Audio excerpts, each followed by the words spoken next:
question. How about up here? Oh, so much.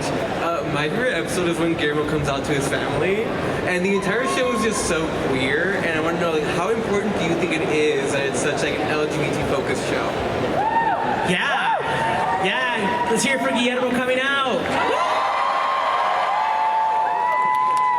I think it's very important. I think that the show has always been queer without making an announcement. I think that's a good way of putting it. I think that Paul and Stephanie and Sarah and everyone has done a great job of doing that, where Guillermo's story was his to tell. And even the idea that the housemates were asking him questions about, like, come on, you cheeky little, you know, it's like, come on, do you have a girlfriend? You stinky, you know? Like, those questions, when people want to know your sexuality, it's for them. And the idea that people come out, when someone comes out, I don't even know, like, using that term, because coming out means that you just woke up and be like, you know what, I'm going to tell everyone. Like, it's like you thought about this as a process of like, whoa, what's going on? How come I feel this way? So it shouldn't be called coming out, it should be called letting you in.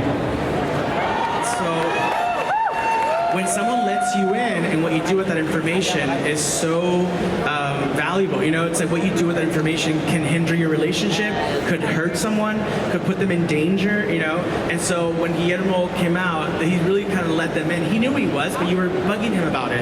And he did it because both the people that he loved, both his chosen family and both his, you know, biological family, were in danger.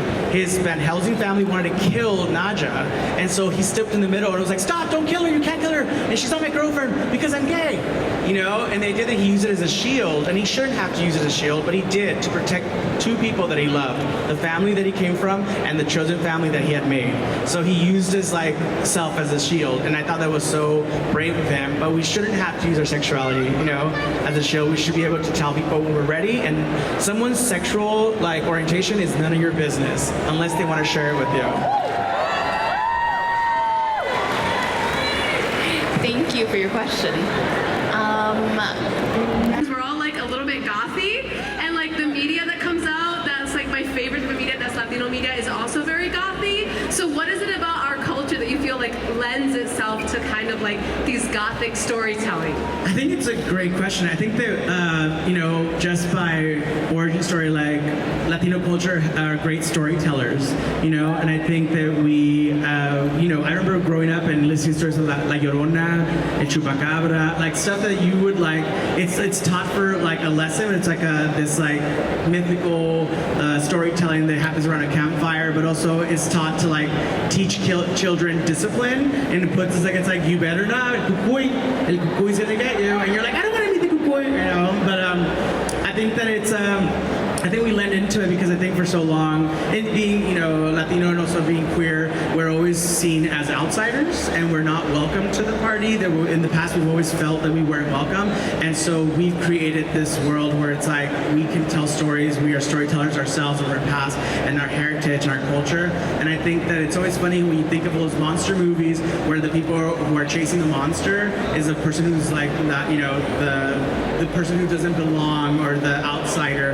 And for so long, Latino people have felt like an outsider and like they don't belong. So we're the ones being chased all the time, you know? But you have to stop and think about like even the Frankenstein scenario where like when Frankenstein's being chased by the townspeople, who's the real monster?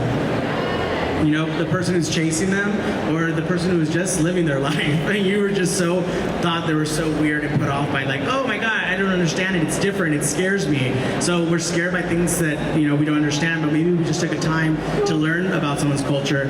We see that we have more in common, and love of, you know, horror and love of goth and love of fear. We have more in common than we think. Yeah. Well, also Frankenstein was written by Mary Shelley. I know. More in common. More in common than we think. Thank you for your question. Harvey, Thanks, everybody. Wait, let's do a selfie together. Oh, yes. Wait, everyone, say cheese, look this way. Oh yeah, you take it for it.